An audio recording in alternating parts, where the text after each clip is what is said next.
بسم اللہ الرحمن الرحیم۔ آج کا میراث کا مسئلہ ہے کہ کیا دادا اور دادی کو بھی میراث کا حصہ ملتا ہے یا نہیں۔ تو دادا کے میراث کے متعلق یہ یاد رکھیں کہ دادا کی 4 صورتیں یعنی 4 پوزیشنز ہیں۔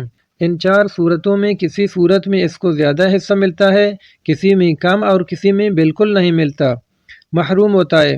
ان 4 حالتوں کو میں ترتیب وار بیان کرتا ہوں تاکہ دادا کے حصوں کا صورتحال آپ کو ذہن نشین ہو جائیں۔ پوزیشن نمبر 1، جب میت کا کوئی بیٹا، پوتا یا پڑ پوتا یعنی مذکر اولاد ہو تو دادا کو سدس ملے گا، 1/6 حصہ کل ترکے کا، 1/6 شیئر۔ یہ پہلی صورت ہے۔ اگر دادا اس پوزیشن میں ہے تو دادا کو میراث ملے گا 1/6 حصہ۔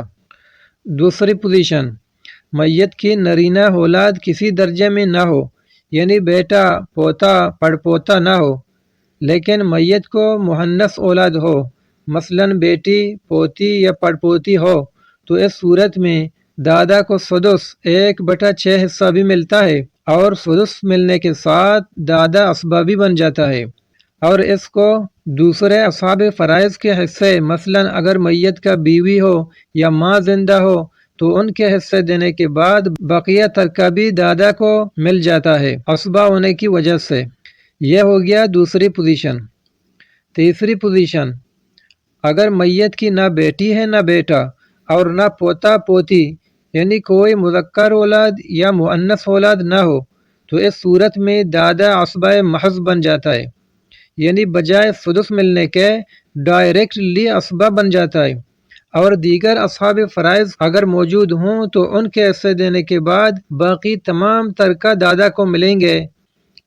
چوتھی پوزیشن، اگر میت کا باپ زندہ ہو تو دادا کو کچھ نہیں ملے گا، کیونکہ باپ کا درجہ میت سے قریب تر ہے، اور اس کی موجودگی میں دادا جو بعید ہے اس کو حصہ کیوں ملے، اس لیے دادا باپ کی موجودگی میں مستحق نہیں ہو سکتا۔ اب میں آپ لوگوں کو دادا کو میراث ملنے یا نہ ملنے کے متعلق دادا کا میراث والا نقشہ دکھاتا ہوں۔ دیکھیں اس نقشہ میں، اس میں دادا کے 4 صورتوں کو ایک خاص انداز میں پیش کیا گیا ہے۔ آپ ویڈیو کو اسٹاپ کر کے اس کو غور سے دیکھیں اور اس میں 4 صورتوں کو سمجھیں۔ اس میں جو اوپر والا احوال جد لکھا ہوا ہے، جد دادا کو کہتے ہیں عربی میں۔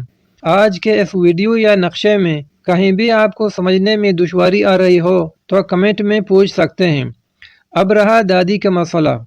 دادی کا حکم یہ ہے کہ اگر میت کا ماں موجود ہو یا میت کا باپ موجود ہو تو دادی کو کچھ نہیں ملے گا، ساقط ہوگا، کیونکہ ماں اور باپ میت سے قریب تر ہیں بمقابلہ دادی کے، اور میراث کا قانون ہے کہ قریب کے موجودگی میں بعید والے وارث ساقط ہوں گے، اور اگر میت کا ماں اور باپ موجود نہیں ہیں تو دادی کو سدس 1/6 حصہ ملے گا۔